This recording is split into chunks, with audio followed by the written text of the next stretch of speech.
Aqui, olha. Olha o que eu faço. Olha aqui pra mim, quem é Lucas? Não, ei, sem gaguejar. Você vai falar pra mim quem é Lucas. Quem é Lucas? É o marido da vizinha. É o que, neném? É o marido da vizinha. O marido da vizinha? É. E eu acabei de ver uma ligação dele aqui no seu celular, neném, ali em cima do móvel ali, e você vem falar pra mim que é o marido da vizinha? O que você anda? O que você viu uma ligação onde? Aqui nesse celular aqui. No meu Não, esse celular não é meu, não. E de quem é esse celular? É da vizinha.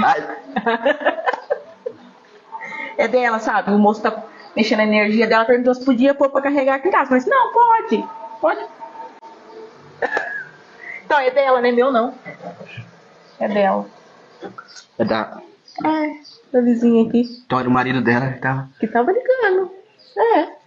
Aí Motorola, o seu é Xiaomi. Então. E agora? O que eu faço?